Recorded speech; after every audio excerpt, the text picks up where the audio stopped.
Hi everyone. Well, we made it to our last law, the ideal gas law. So the first question is, what exactly is an ideal gas?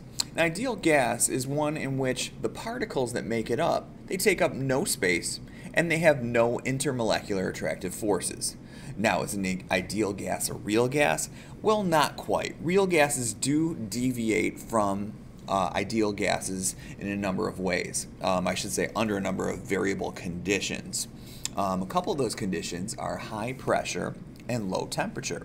So both these gases here are either under low temps or high pressures in order to allow them to deviate from being an ideal gas law. Instead of the particles bouncing around and hitting each other with elastic collisions, when you increase the pressure or when you lower the temperature, those particles instead are going to kind of come together like against what the ideal gas law says, which is kind of they're just shooting around in every direction in random straight lines, and there's no attraction whatsoever for each other.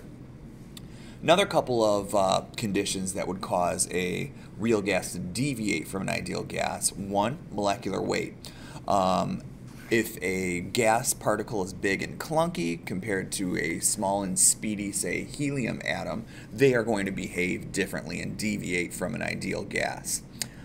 We could also say that polarity counts. If you have a highly polar gas, there will be some detectable attraction amongst the molecular particles of that gas. But let's go ahead and let's take a look at what we find in the ideal gas law by way of variables. So P, we're very experienced with P up to this point. P is pressure. V, volume. N is new for us, at least with gas laws, because N is going to represent number of moles. So now we have a number of particles of our gas that's going to play into our calculations as well. We saw this with Avogadro's law, the introduction of number of particles affecting the volume. We also have T back. T is temperature. So right now we have 4 variables that we're fairly comfortable with. Now, the 5th variable that's going to join up with these 4 in the ideal gas law is the R constant, called the ideal gas constant. And this one is going to be based on pressure units. What you're given in your problem in pressure will allow you to choose a proper R value for your problem. More on that in a minute.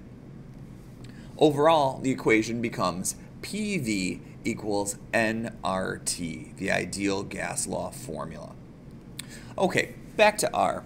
So here we have a couple of tables and we see various values of R with all kinds of crazy looking units. So what we're going to do is we're going to simplify this a little bit. So we take a look at the most used value of R. What we can do is we can kind of rank them here. The first one that we're going to use the most often in our class is this one here. It's 0.0821. Usually we dump the 5 and the 7 there. We just round that 0 up to a 1. This is going to be the most used R value. Second, we have this one here, 8.314. L times kPa over, in this case, K and mole multiplied times each other. The other one we may see and utilize is going to be this one down here. This will be our number 3. And I kind of took it away with my little blue mark there. But it's 62.63 L times torr over K raised to the -1 times mole raised to the -1. Now, some very scary looking units on these, but don't let them be scary because they're really not that scary. Let me get rid of that for a second. And let me show you how we write this one right here. Okay, we said that we're going to go 0.0821 L times ATM. Now, you see K raised to the -1 times mole raised to the -1. All that means is that they are going to be found underneath the division line. So we have K here times, and I'll just put the dot, mole. So how would I know if I should use this particular value of R?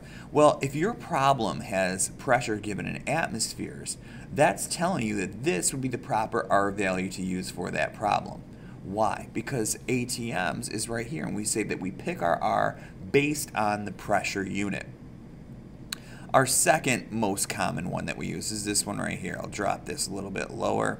It is 8.314 L times ATM over K times mole.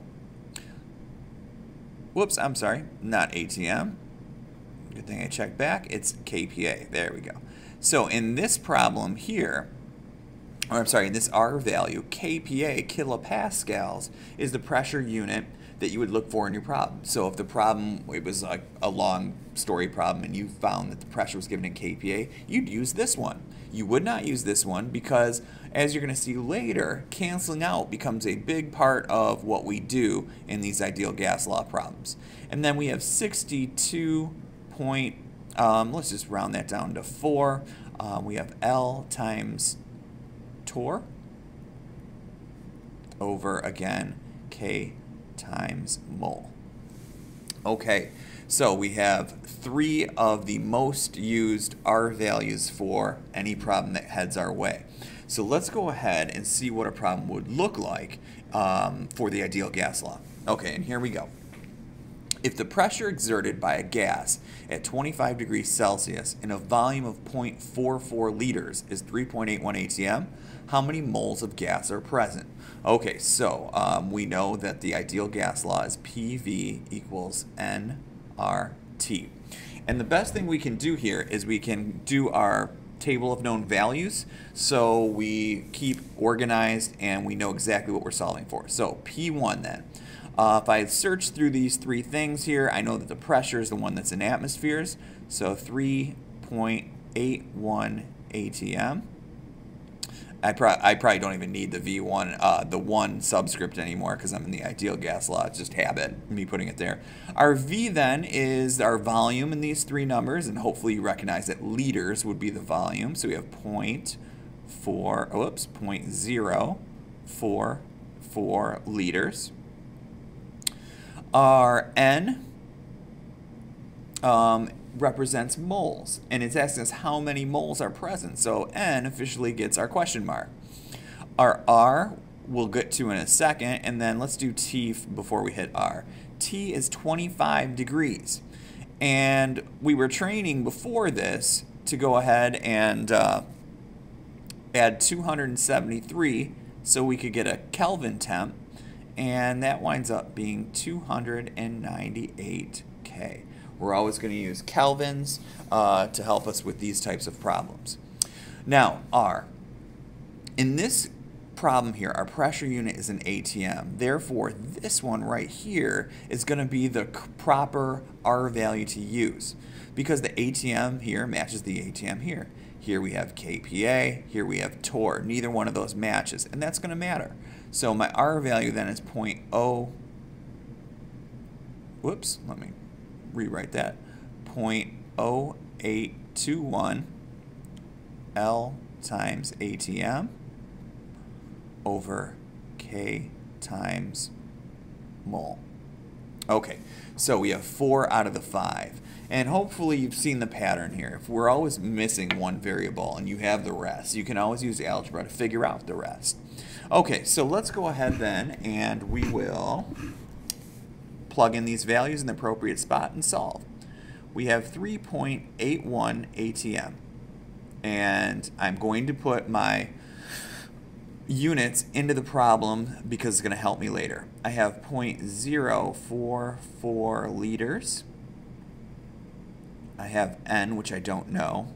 I have 0.0821 L times ATM over K times mole.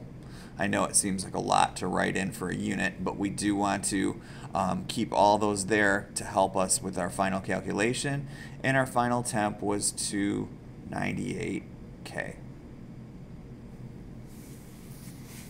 Okay, so at this point here, what we're going to do is we're going to attempt to get N by itself. And just like in the previous problems, we said you have to move stuff around in order to isolate a variable like N. Because right now you see N with all this stuff over here with the 0.0821 multiplied by the 298. So here's what we should do. Let's divide the right-hand side by both of these. And if we do that, they'll cancel out on the right side, but they'll reappear underneath this stuff here on the left-hand side. So what we can do then is we can basically move it from both of these from their current location to the left-hand side, and we'll say we have a division line here now because that stuff is going down below. And then what we wind up with is 3.81 ATM times 0.044 liters divided by 0.0821 ATM times 298K.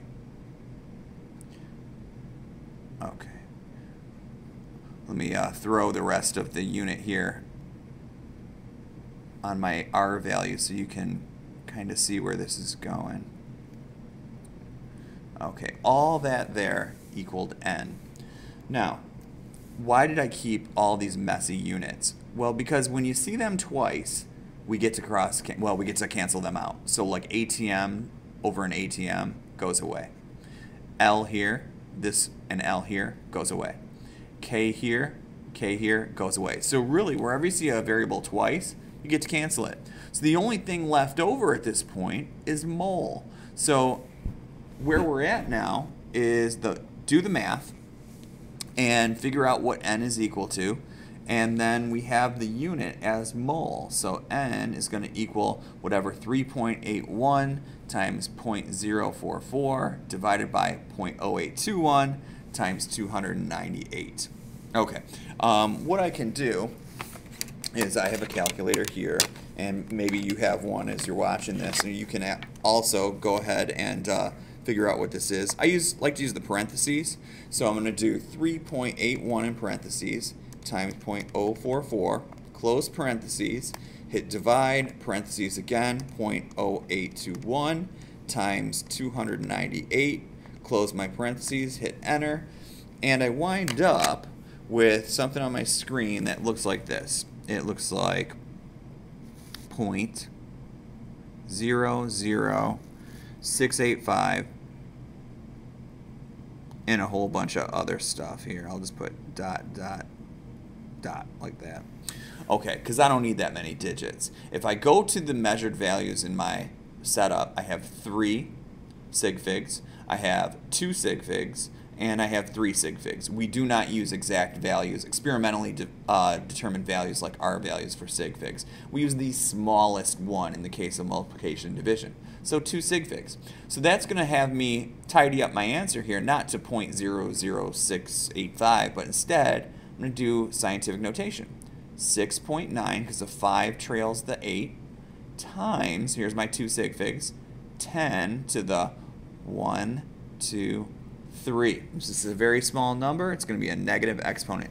6.9 times 10 to the negative third moles of gas. And that winds up being my final answer. Okay, so there's different formula here. PV equals nRT. Given any 4 of the variables, you can always find the 5th. So I hope this helped. Good luck, and I'll see you next time.